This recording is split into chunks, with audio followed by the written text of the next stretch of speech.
Good afternoon and welcome to today's webinar, Homeless Youth at Risk, Lessons from the Youth Risk Behavior Survey. My name is Erin Patterson. I'm Director of Education Initiatives at SchoolHouse Connection, and I will be moderating today's webinar. A few housekeeping and logistics reminders. Today's webinar will last 1 hour. All participant audio is muted, and we encourage you to ask questions through the Q&A box. This session is also being recorded, and you will receive a follow-up email after today's session, which will include the recording along with our slides for today and any other resources. If you're not familiar with SchoolHouse Connection, we're so glad you're here. We are a national nonprofit advocacy organization. We're committed to overcoming homelessness through education, and we go about this work in several different ways. We advocate at the federal and state levels for policies that remove barriers to students experiencing homelessness to be able to access education. We work across early childhood, K-12, and institutions of higher education to provide practical assistance on implementation of the McKinney-Vento Act and services for children and youth experiencing homelessness. And we always say the jewel in our crown is our network of young scholars who have experienced homelessness and who receive support through SchoolHouse Connection to pursue their post-secondary education. We encourage you to check out our website, schoolhouseconnection.org. We also have tons of resources there. We answer a lot of questions from the field, so chances are if you have a question, someone else has had it as well, and we have answered it and posted it on our website. During today's session, we'll hear from Jennifer Smith Grant, who is Lieutenant Commander, U.S. Public Health Service Commission Corps Centers for Disease Control, and she'll dive deep into the latest results from the Youth Risk Behavior Survey. But first, to open us up, I'm going to turn it over to SchoolHouse Connection's Executive Director, Barbara Duffield. Thank you very much, Erin. We are really thrilled to have this presentation today. The YRBS data on high school homelessness is unique, and it's uniquely valuable. We know that all data on homelessness have limitations. So this data, the fact that the information comes from students themselves and is not dependent on school identification, helps us get a much better sense of the prevalence of homelessness among high school students. But even more importantly, the YRBS ability to examine correlations between the experience of homelessness in high school and serious health and behavioral risk factors helps us demonstrate the urgency of responding to student homelessness and examining and removing all barriers to accessing support. So without further ado, I'm going to turn this over to Jennifer. Thank you, Barbara, and thank you, Erin, for the introduction. As stated, I am Lieutenant Commander Jennifer Smith Grant. I am a United States Public Health Services Commission Corps officer, currently stationed at the Centers for Disease Control and Prevention in the Division of Adolescent and School Health. It is a pleasure to join you today to discuss CDC's Youth Risk Behavior Survey and its 2021 data on youth experiencing homelessness. I am currently wearing a black uniform jacket. I have dark brown hair, and I'm wearing my glasses. Okay, next slide. There we go. So I will begin this presentation with the obligatory disclaimer. I am presenting this information in my personal capacity. The views expressed are my own and do not necessarily represent the views of the Centers for Disease Control and Prevention or the United States government. All right, so next slide. Okay, so today we are going to go over the Youth Risk Behavior Surveillance System, otherwise known as YRBSS.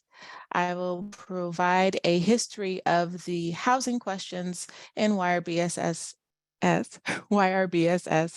and then begin to present the 2021 YRBS data as it relates to youth experiencing homelessness. And then we can end with Q&A. So let's go ahead and get started. Thank you. Over the past 10 to 15 years, there has been a growing interest in identifying potential health disparities between students experiencing homelessness and students with stable housing. So I'm going to talk to you now about the history of the homelessness question in YRBSS. Next slide. So the YRBSS is a system of national, local, and special population surveys developed in the early 1990s with three purposes: to focus the nation on behaviors among youth, not knowledge, skills, or attitudes, but to focus on the behaviors that cause the most important health problems. We measure these things because both behaviors and experiences are closely linked with health outcomes, far more closely than knowledge, attitudes, and skills. The second purpose is to assess how risk behaviors change over time. Some behaviors measured by the YRBS have trend lines that go back all the way to 1991, oftentimes reflecting major events that occurred in public health during that time period, such as the Master Settlement Agreement for Tobacco Control or the onset of the obesity epidemic. The third purpose is to provide comparable data across various populations of youth at the national, state, and local levels between high school and middle school students by sex or race ethnicity, and more recently by sexual or minority status. These data are critical for understanding the disparities between subgroups and the need for targeted interventions. Next slide, please. So YRBSS monitors health-related behaviors that contribute to the leading causes of death and disability among youth and adults. The surveillance system includes two components. The first is the National Youth Risk Behavior Survey, which is conducted by CDC. And the second component includes the state, territorial, tribal, and local YRBSs that are conducted by state, territorial, and local education and health agencies and tribal governments. Next slide, please. So after a review of the leading causes of mortality and the impact of sexual behaviors, CDC determined that there were just 6 categories of behaviors that contributed to them, and they're listed here on this slide. The first 3 are most related to the leading causes of death or health problems among youth, and the second 3 are most related to the leading causes of death among adults. In addition, over time, we added questions to allow us to measure both obesity and asthma, but we no longer ask really about asthma questions. But obesity is an important health problem among youth in the US. Next slide, please. So the Youth Risk Behavior Survey is conducted primarily among 9th to 12th grade students. All YRBSs are, they use probability samples of schools and students. The surveys are always anonymous. We do not know the names of the participating students. The students complete a self-administered questionnaire by recording their answers on a computer scannable answer sheet.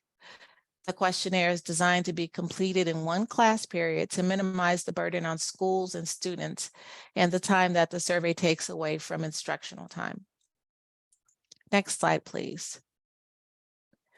The 2021 YRBS consisted of 87 questions, and it allowed for no more than 99 questions total.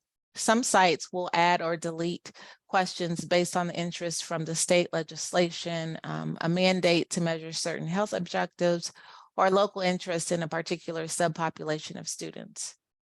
Each YRBS cycle, which is every 2 years, CDC creates a standard high school questionnaire using a formal process in which participating states and large urban school districts vote on changes. This questionnaire serves as the starting point for all the other questionnaires. For the national questionnaire, CDC adds 10 questions, and some of those are required by legislation or the need to measure national health objectives. Next slide, please. Then CDC provides an optional question list to assist sites in adding questions. That list of optional questions consists of more than 225 questions, usually from previous national, state, and local YRBS questionnaires, other national surveys, and questions suggested by our partners. The question format and wording is consistent with the standard YRBS questions and response options. And topics include not only those on the standard YRBS, but other topics such as homelessness. It is a great place for sites to start, and these questions provide data comparable to other sites that select the same questions. If, however, this list does not have a question a site is interested in adding, CDC will work with that site to develop and refine the question. Next slide. So over the past 15 years, as I mentioned, there's been a growing interest in identifying the potential health behaviors and disparities between students that experience homelessness and those students who experience stable housing. So let's talk about the housing question in YRBSS. Next slide. Around 2003, CDC started working with SchoolHouse Connection and other partners to come up with a consistent homelessness question. The original goal was to develop a question we could include on the optional question list that I mentioned before. That way, the data could be compared between sites and also be combined for more powerful analyses. Through multiple discussions with national researchers, advocates, and others about how YRBS data shed light on risk behaviors among young people experiencing homelessness, we were able to develop 2 questions related to homelessness. Next slide. So here's the optional question that CDC developed with input from our partners, including SchoolHouse Connection. During the past 30 days, where did you sleep? And next slide. We also developed another related question, also originally on the optional question list. During the past 30 days, did you ever sleep away from your parents or guardians because you were kicked out, ran away, or were abandoned? Next slide. So it's important to note that throughout the years, different sites have picked their own housing question or provided some type of similar question on their survey. And so here I'll show you kind of a history of the uptake of the housing questions. It's important to know that the shaded sites here on the following map slides are those sites that asked any question pertaining to homelessness, whether it be the first question about where did you sleep, or the second question that asked where did you sleep over the 30 days because you ran away or were kicked out. As you can imagine, there's been quite a bit of variability over the years and across the sites as to how the housing questions have been asked. So this is how many sites asked a housing question through their YRBS in 2005. Next slide.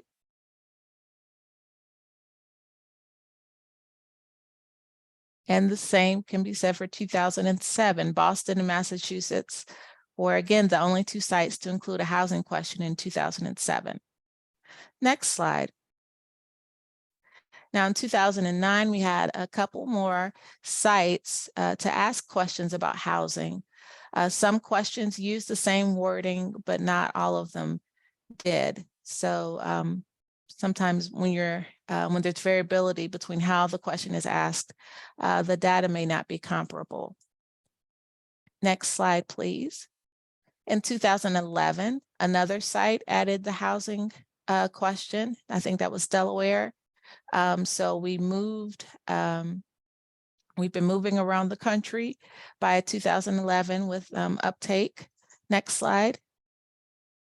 In 2013, only I think 4 sites, well, the number of sites that asked the housing question decreased by 4, but then Wisconsin added the question. Connecticut and San Francisco also removed their questions. So again, a little bit of variability in who's asking the question and how. Next slide. So in 2015, you can see the number of sites, including housing questions on their surveys. It jumped up to 12, 9 states and 3 districts. Next slide. And by 2017, we at CDC had started including that first housing question, where did you sleep in the last 30 days? We included that on the optional question list. And in this cycle for YRBS, 23 states and 10 districts included a housing question on their YRBS. Next slide, please. So by 2019, both of the housing questions were on the optional question list. And in that cycle, there were 29 states and 9 school districts that included one of the housing questions on their YRBS. And of course, this was the largest housing uptake that we had in the history of those questions. Next slide. However, in 2021, the "Where did you sleep?" question was added to both the standard and the national questionnaires. However, keep in mind that not every site included the question, as sites are allowed to delete standard questions. So of the 43 states that participated in the YRBS, 28 urban school districts, 43 states, 3 territories, and 2 tribal governments that participated in 2021. We had 40 states, 26 districts that included the homelessness question on their 2021 YRBS. That said, today's presentation will include results from the national data, and this will be the first time that we're able to provide national estimates of student homelessness. So that's pretty big. Next slide. So now that you have some of the background of the housing question on the YRBS, we are going to move into the data piece of this presentation. The results that I will share with you now are taken from CDC's most recent Morbidity and Mortality Weekly Report titled Experiences of Unstable Housing Among High School Students, and it is using YRBS 2021 data. Next slide. So for this piece of the presentation, I'll go through a brief overview of the YRBS variables of interest, including those related to homelessness and several risk behaviors. We will then move on to the methods and analyses. I'll give a brief overview of the methods used, a quick explanation of how our results will be presented through the rest of the presentation, followed by our national results.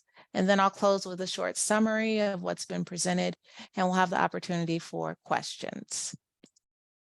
All righty, so let's get started. Next slide. So for the purposes of these analyses, youth who responded that they usually slept anywhere other than in their parents' or guardian's home, or quote unquote somewhere else, are considered to be experiencing homelessness. The response option somewhere else is considered to be stably housed because it provides students a response option to the question if they do not fully understand the question or the response options, or do they or do not fit squarely into one of those response option categories. And this would be like students living in a dormitory, or students with recently deceased or incarcerated parents that are now living with a grandparent or another relative. This would also include students who don't quite fit into the definition of experiencing homelessness. However, just be mindful that inclusion of the somewhere else response option also helps us to meet the McKinney-Vento definition of homelessness. States and school districts that asked the "Where do you sleep?" question may not have also collected data for associated risk behaviors. So the variables included and the data collected will vary from state to state, district to district, site to site. Next slide. So for this presentation and for the analyses presented in our MMWR, the prevalence estimates were calculated for all responses regarding where a student usually slept in the past 30 days. The dichotomized behavior of being unstably versus stably housed, and for experiencing unstable housing versus being stably housed, that will be stratified by sex, grade, race, ethnicity, and sexual identity. Logistic regression models with specifications for predicted marginal proportions provided unadjusted and adjusted prevalence ratios to detect disparities within a demographic category, usually compared with a common reference group.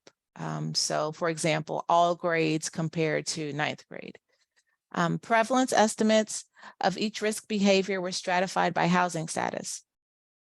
The unadjusted and adjusted prevalence ratios were calculated to compare the risk for a health risk behavior among students who were experiencing homelessness versus those who were not. Statistical significance was determined if the 95% confidence interval did not cross the null value of 1.0, and analyses were conducted using Sedan version 11.0.3 to account for complex survey design and non-response. Next slide. So for the results from these analyses, note that the comparisons will be made between youth experiencing homelessness and stably housed students using the prevalence estimates. These estimates show the proportion of students that reported these behaviors or experiences among each group. I'll also present adjusted prevalence ratios. So in layman terms, this equates to how much more likely youth experiencing homelessness are to report certain behaviors or experiences compared to stably housed students. Data for the youth experiencing homelessness will be in purple, and data for students who are experiencing stable housing will be in orange. Any statistically significant differences between youth experiencing homelessness and their stably housed peers will be denoted with the adjusted prevalence ratio in bold font, with the statistically significant differences considered significant, again, if that 95% confidence interval crosses the null value of 1.0.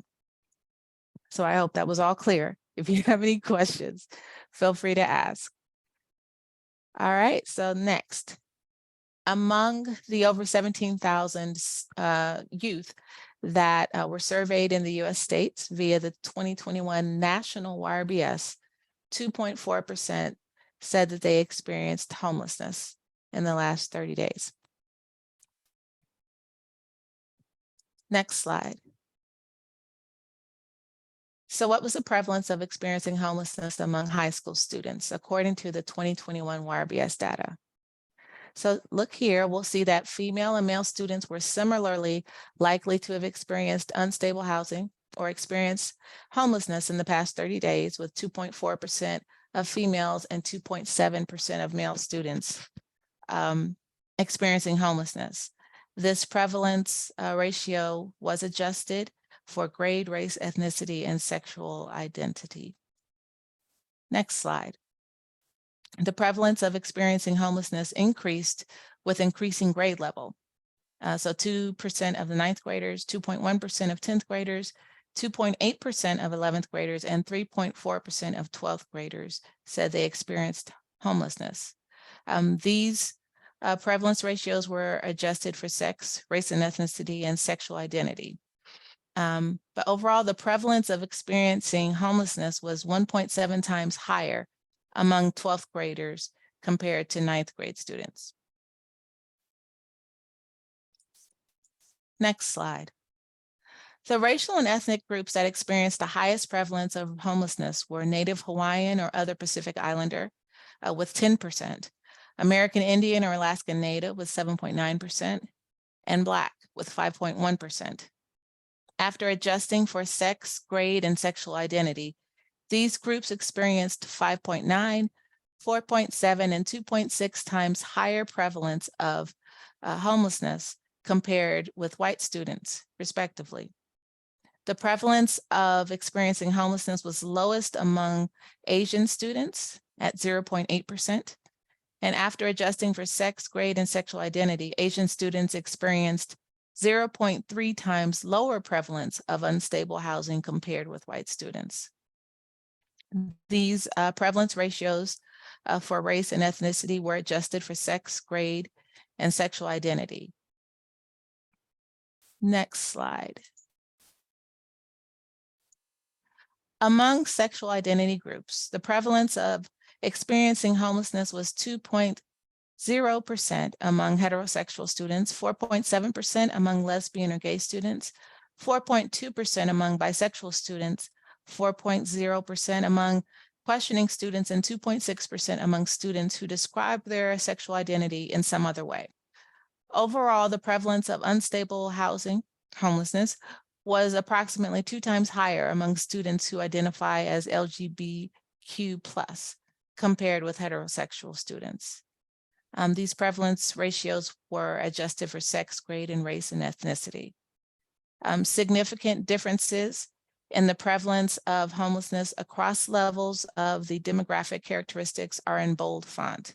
And again, those differences were considered significant if the 95% confidence interval did not cross the null value of 1.0. So you can see here that there were some significant differences among the gay and lesbian students, the students identifying as bisexual, and those identifying as questioning compared to heterosexual students. Next slide. Okay, so before we continue, let me orient you on the upcoming results slides. And this will be the format that I will use for the next few slides. On the x-axis, I will present youth health behaviors and experiences collected in YRBS. The y-axis represents the prevalence of all high school students who report each behavior or experience. Youth experiencing homelessness are represented by the purple bars. Students experiencing stable housing are represented by the orange bars. The numbers you see across the top are adjusted prevalence ratios.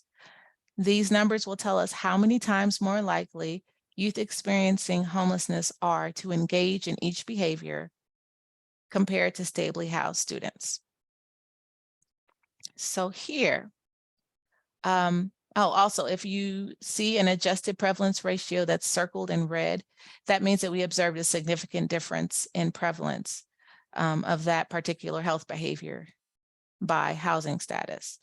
So for this slide on substance use, we see that the prevalence estimates for alcohol and substance use variables with youth experiencing homelessness compared to stably housed youth, youth experiencing homelessness in the US were 3 times as likely to have ever misused prescribed opioids, 3 times as likely to have ever used illicit drugs, and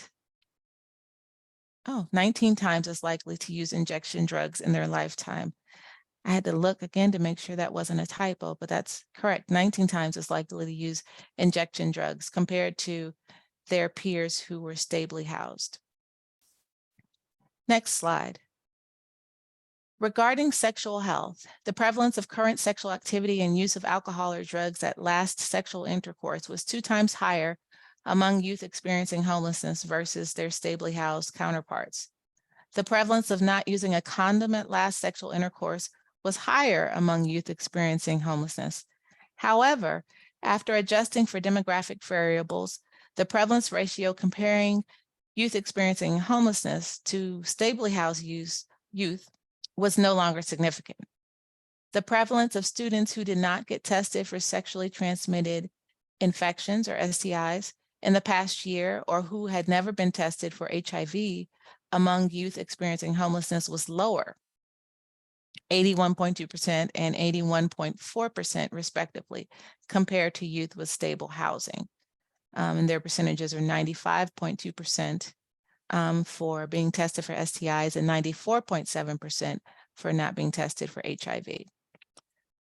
So overall, what that means is youth experiencing homelessness were twice as likely to be currently sexually active, twice as likely to have used alcohol or drugs during their last intercourse, but slightly less likely to have not been tested for STIs in the past 12 months or for not ever being tested for HIV, suggesting that experiencing homelessness may somehow be a slightly protective factor when it comes to STI and HIV testing. Next slide, please. There were also differences in the prevalence of sexual and physical dating violence and sexual violence by anyone in the past year by housing stability status. 28.5% of youth experiencing homelessness also experienced sexual dating violence. 31.9% experienced physical dating violence, and 27.6% experienced sexual violence by anyone, compared with 9.3%, 7.7%, and 10.6% among their stably housed peers. The prevalence of these forms of violence victimization was 2 to nearly 4 times higher among youth experiencing homelessness versus their stably housed peers. Next slide. The prevalence of poor mental health in the past 30 days was approximately the same among youth experiencing homelessness, 35.5%, and youth who were stably housed, 29% in the past 30 days. Although the prevalence of persistent feelings of sadness and hopelessness in the past year was significantly higher among youth experiencing homelessness, 56.8%, compared with their stably housed peers, 42.6%. Adjusting for other demographic variables, youth experiencing homelessness were nearly twice as likely to have seriously considered suicide or made a suicide plan during the past year, and more than 3 times as likely to have attempted suicide during the past year. Next slide, please. So in general, YRBSS findings are subject to at least 6 limitations. For one, YRBSS data are not representative of all persons in high school. These data apply only to students in grades 9 through 12 who attended public or private schools in the United States. Homeschool students are not included, nor are students who do not, or youth who do not attend school. According to the National Center for Education Statistics, approximately 5% of youth aged 14 to 17 were not enrolled in school in 2019. Second, although the 2021 survey questions examined demonstrated strong test and retest reliability, the extent of underreporting or overreporting of health-related behaviors cannot be determined. Third, not all states and local school districts administer the YRBS. And those that did administer it might not have included all standard questions on their YRBS questionnaire. Therefore, data from certain questions are not available from all sites. For schools in both the national sample and a state or local sample, the total number of students answering each question varied. Fourth, YRBS data analyses are based on cross-sectional surveys and can only indicate association between variables, not causality. Moreover, the survey is descriptive. It's not designed to explain the reasons behind the observed trends. Fifth, whereas the national survey historically has been administered during the spring semester, in 2021, it was administered also during the fall semester, which might affect comparisons with previous YRBS cycles.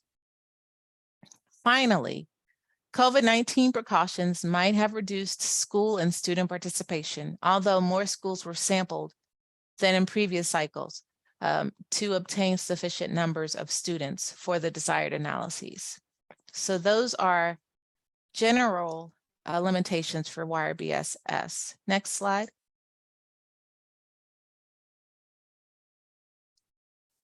But in addition to those general limitations, there are 4 additional limitations that are specific to this study on YRBS and youth experiencing homelessness. As I alluded to on the previous slide, we cannot infer causality between housing instability and health risk behaviors because data are cross-sectional. Second, all variables did not share a common time reference point. Exposure to unstable housing was measured during the past 30 days. But the risk behaviors in this report included behaviors in which a student had ever engaged, behaviors that occurred during the past 12 months, and behaviors that occurred at time of last sexual intercourse. Third, this analysis is limited to students who attend school and to students who were present on the day of data collection. Adolescents experiencing homelessness are more likely to disengage from school, so they may not be included in all of the survey data. Finally, students who slept somewhere else in the past 30 days were categorized as experiencing stable housing, although students who experienced homelessness might have also selected this option. Therefore, the prevalence of experiencing homelessness might be underestimated, and prevalence ratios are conservative and reflect robust associations. Next slide, please. So the implications from this study, school-based programmatic supports are important. YRBS data can be used to inform these programs and resources and to enhance connections between MVA programs and other school-based resources, such as school-based health centers, mental health services, and engaged trade alliances. Resources for supporting youth who experience homelessness also should include guidance for reducing health risk and increasing access to clinical and mental health support. Policy efforts also should be made to prevent homelessness among youth and address the health risks among this population. Additional research is needed to further explore the determinants that place youth experiencing homelessness at risk for adverse health behaviors and experiences, as well as factors that might promote resilience among those youth. Schools could also consider interventions focusing on American Indian or Alaska Native, Black, Native Hawaiian or Pacific Islander, and LGBTQ+ students who face a disproportionate burden of unstable housing and homelessness. As always, CDC is looking to ensure that YRBS questions meet the needs of those who use the data. You can encourage folks to submit requests for changes to the question or to submit requests for additional questions via email to me or to any of our CDC partners.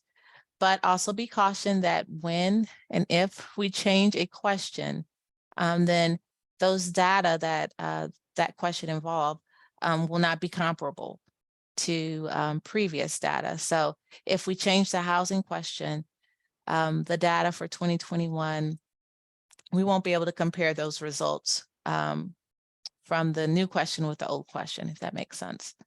But those are the implications. So we are definitely open to discussion around, revising the housing question or making sure that it meets the needs of those folks who are using the data. Next slide. I wanted to make sure I give a quick thank you to my co-authors on this MMWR, as well as my supervisor, Dr. Nancy Brenner. And I believe that's it. Next slide. Yes. And hopefully we have time for questions.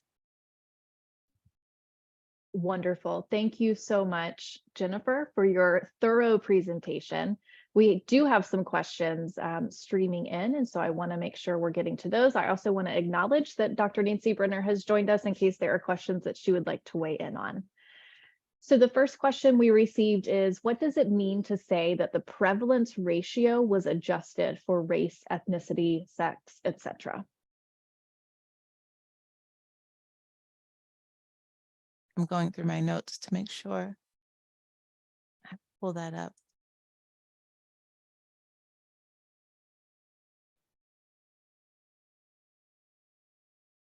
That means that certain using the logistic regression model, certain demographic variables were weighted.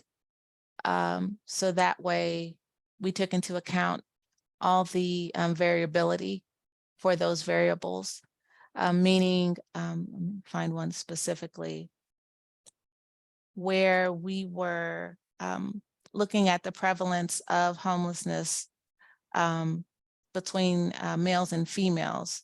We adjusted for grade, race, ethnicity, and sexual identity, meaning if there was some variability between how many males were identified a certain way or how many females identified a certain way, the regression model was, I guess, adjusted to account for that variability. So that way all things could be considered equal before modeling the logistic regression model and then providing the prevalence estimate ratios. Thank you Does for that that, help? Jennifer. Okay. Thank you very much. I'll keep going through our questions list here that are coming in. The next Okay. question says, can you share a bit more about the administration of the YRBS in private schools? Well, I will say, and I may bring Nancy into this one, but the administration of the surveys for the national data, we partner with one of our contractors, ICF, and they are the ones that don't necessarily go into the school, but contract with the different districts and state departments to have the survey administered either with paper and pencil or through tablets. Those surveys, even I think it's similar with the private and the public schools. Those surveys typically, someone meets with a school administrator. We provide, or the school or the agency will provide a list of all the schools, the classrooms, the number of students in those classrooms.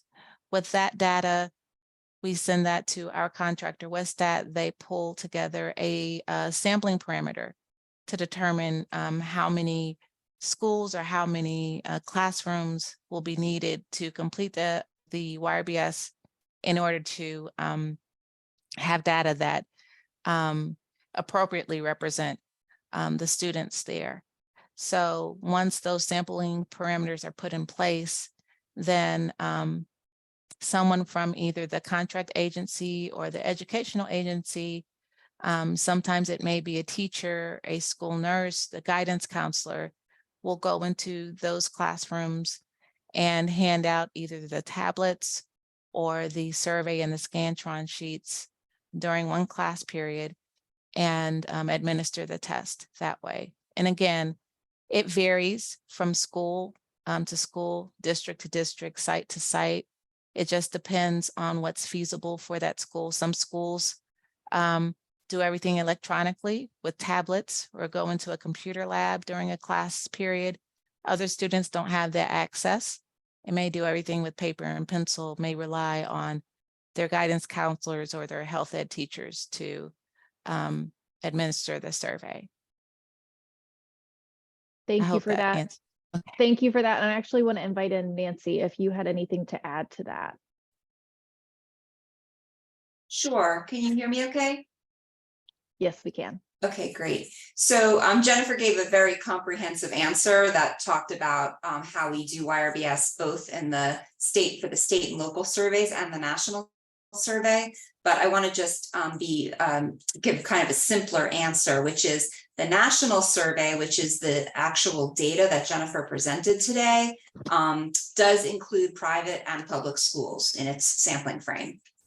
So the survey is done in a nationally representative sample of schools, and that includes both public and private schools. For the state and local surveys, the state or district has the option to include whatever types of schools they choose, but I would say pretty much all of them only include public schools, and that's because that's what they have the jurisdiction over, right? So it's normally a state education agency or a local education agency who's conducting the survey with CDC's technical assistance, and so they would choose most of the time, really pretty much all the time, to only include public schools. Similarly, the methods are a little bit different for national versus state and local. So as Jennifer mentioned, for state and local, the states or districts have the option to administer the survey using paper and pencil or using electronic means.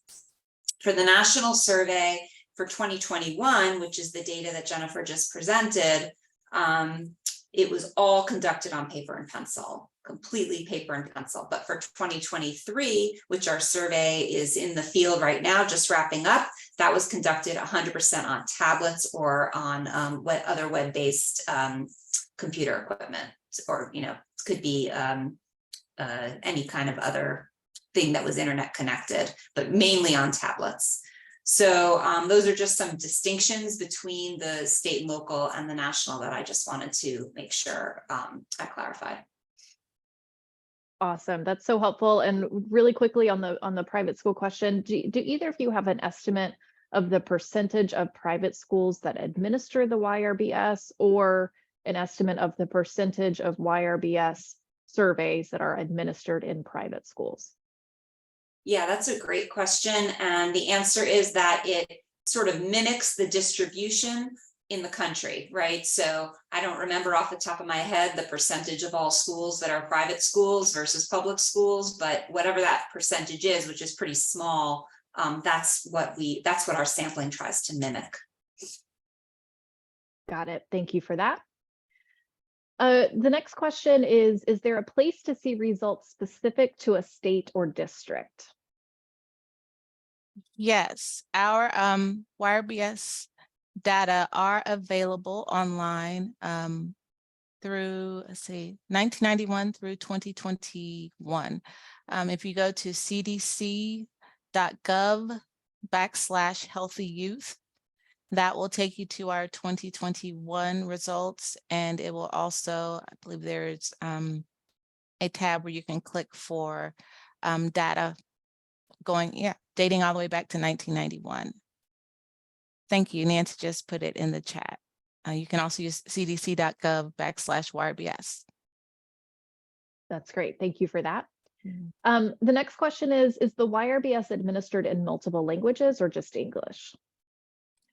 We have had some sites to translate the YRBS in, at least I know of, Spanish, and there have been maybe a few other languages on the West Coast, and I believe possibly in Connecticut and Vermont. We at CDC, we do not do those translations, though. The translations are up to the discretion of the site, either the contractor or the education or health agency. But the national survey is available in Spanish. Thanks, Nancy. That's awesome. Thank you for sharing those links and information in the chat. Our next question, participant says, I work in a public high school and I have been told that this is a voluntary test. Therefore, the student has to choose to take it. Is that true of all schools? The YRBS is not mandatory at all. It is completely voluntary. Like we said, it's anonymous, it's voluntary. We have some sites, some schools that must use active consent, meaning students must have permission from their parents or legal guardian. There are other schools that passive consent is used, or parents can either opt in or opt out. So depending on the site and the school, students can choose to take the YRBS. Sometimes the decisions are left up to the parents, but again, YRBS is voluntary all the way around, not mandatory at all. There are some legislations and some sites that legislation have been passed recently that have mandated that an entire site, whether it be a state or district, must administer YRBS or a similar survey to collect those data. However, even under that legislation, the students are not, I guess, not mandated to take the survey, which means the survey must be administered, but students have the option of opting out if they decide, if they don't want to take the test. I mean, the survey, or their parents don't want them to take the survey. I hope that helps. That's great. Thank you for that. I have two more questions that I want to be sure we get to. One came in to me privately, and they're both just questions clarifying what the YRBS actually asks about certain elements. And so the first question is, if you could clarify, some of the YRBS results talk about LGBTQ students experiencing homelessness and don't include the T. And so could you clarify how those questions are asked and what information is gathered about sexual orientation and gender identity? I can, and I might defer to Nancy. We are mindful of, I guess, which acronyms we use. There have been a lot of, I guess, there have been a lot of questions from our sites, from the funding recipients, about adding a question about how youth identify in terms of gender identity. And some sites do collect data. They have added questions on how youth identify. Other sites have not. That is not something that that are included in the 2021 national data. We are still at CDC, working within the confines of OMB and the federal government in terms of what we can ask and what we can't ask. And we are very cognizant of, how sites are moving towards wanting to collect those data. We are working through how we can collect those data as well, without hopefully losing our trending ability with our YRBS data, and making sure that, we're collecting the data the best way we can. So that way we're not alienating any students. We want all of our students to feel comfortable taking their YRBS. We want to make sure that we're asking questions the right way. So if you have any suggestions on how to better assess and collect those data, every cycle we kind of request that folks submit their suggestions, or how they would like to see questions on the YRBS. So we're more than open to that. Nancy, I see you came off mute. Yeah, so I just want to again kind of do this. Jennifer gave sort of a very comprehensive answer. I want to kind of give the simpler answer. So for the national YRBS in 2021, the question we only had a question on sexual identity. So that's where you saw that lesbian, gay, bisexual questioning, some other sexual identity data come from. We did not include a question that asked students if they identified as transgender. But in 2023, again, the survey that is in the field right now, we were able to add a question that asked about transgender status. So you can look for that data.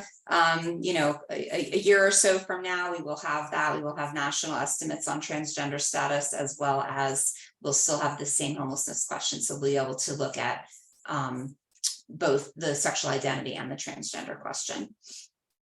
Thank you, Nancy. I also wanted to let everyone know that if you visit the cdc.gov/YRBS website and go to YRBS results, we do have all of our questionnaires available from 2021, the standard, national, Spanish version, all of those questionnaires dating back to 1991. So if you wanted to see how the questions are asked or stated and how that's changed from year to year, that is available on our website as well.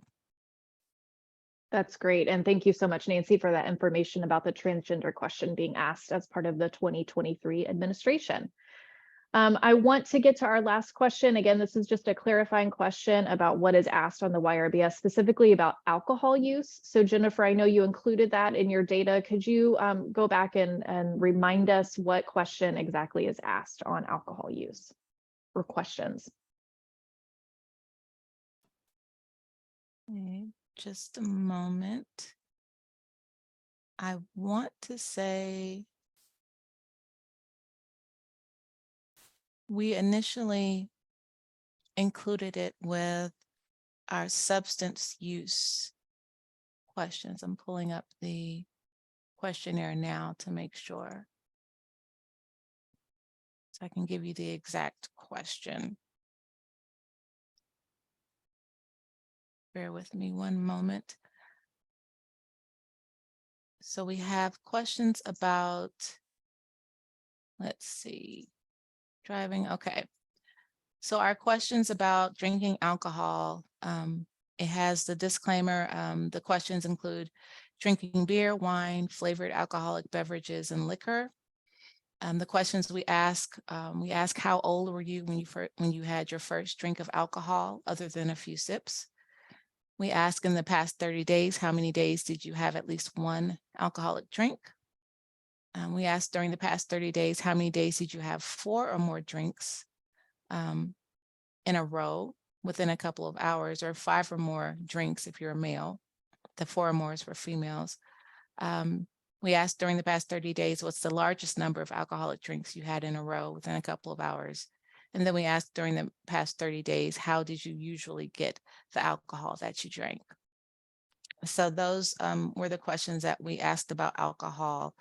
I did not present on alcohol though, and I'm trying to recall if we highlighted that in our MMWR this year.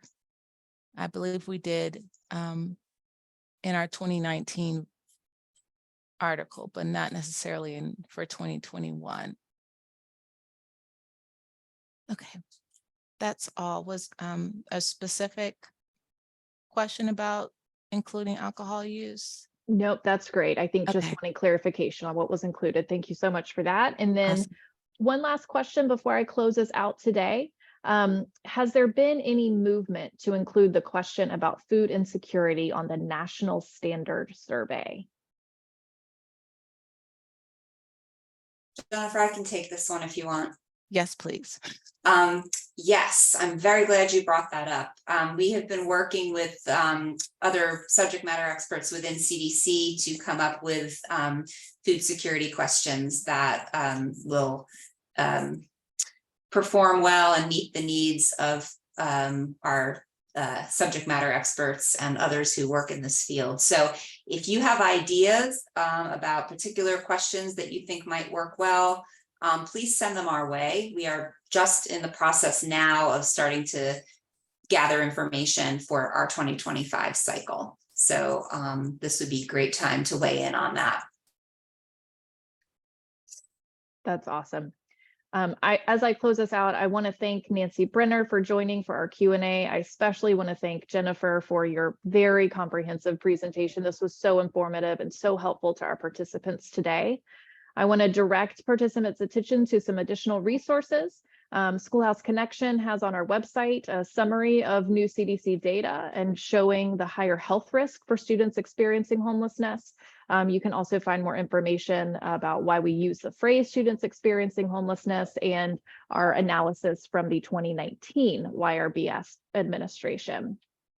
Encourage you to check us out online, Facebook, Instagram, Twitter, LinkedIn, YouTube, we're everywhere. We hope that you will connect with us and access some more of our resources, and we love hearing from you. So if you have questions, if you have ideas for resources, please do let us know. You can sign up for our mailing list by scanning this QR code, or you can go to our website and sign up there. We send about 1 e-news per week, and we try and make it short and sweet and useful to you all in the field. We do have online training modules available for school staff if you want to learn more information about those modules, about implementing the McKinney-Vento Act. Please do click the link here in the slides or find out more on our website and reach out.